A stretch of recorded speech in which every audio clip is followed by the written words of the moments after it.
ഇനിയും ഒട്ടനവധി പോരാട്ടങ്ങൾ ഈ മേഖലയ്ക്ക് വേണ്ടി തന്നെ നമ്മൾ നടത്തേണ്ടതുണ്ട്.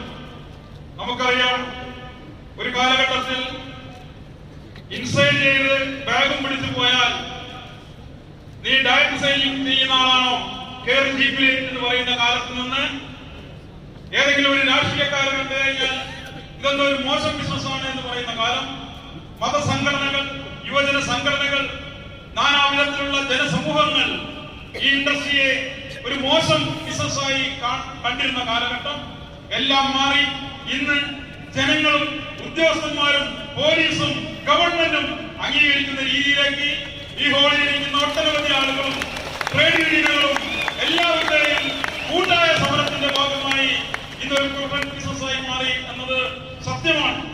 എന്നാൽ ഇനി നമ്മൾ നടത്തേണ്ടതായ സമരങ്ങൾ, ആ സമരങ്ങളിലെല്ലാം തന്നെ നിങ്ങളുടെ അകമഴിഞ്ഞ സഹായം ഉണ്ടാകണം എന്നാണ് എനിക്ക് അഭ്യർത്ഥിക്കാനുള്ളത്.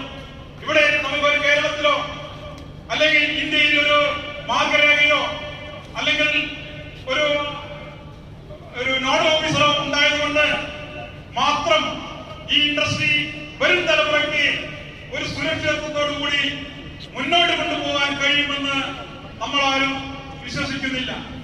ഇവിടെ കേന്ദ്രത്തിൽ പാർലമെന്റിനകത്ത് ഒരു അതോറിറ്റി രൂപീകരിച്ചുകൊണ്ട് ഇവിടെ മറ്റെല്ലാ തൊഴിൽ മേഖലയിലുള്ള തൊഴിലാളികൾക്കും കിട്ടുന്ന ആനുകൂല്യങ്ങൾ, സംരക്ഷണങ്ങൾ ഇന്ത്യയിലാകമാനം തൊഴിലാളികൾക്ക് വാങ്ങിക്കൊടുക്കുക എന്നുള്ളതാണ് ട്രേഡ് യൂണിയനുകളുടെ ആഗ്രഹവും സമരത്തിന് മുന്നോട്ട് വെക്കുന്ന മുദ്രാവാക്യവും.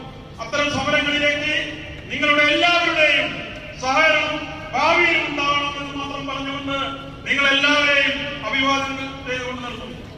Thank you very much, sir. Thank you for mentioning how much effort that we put out in there to make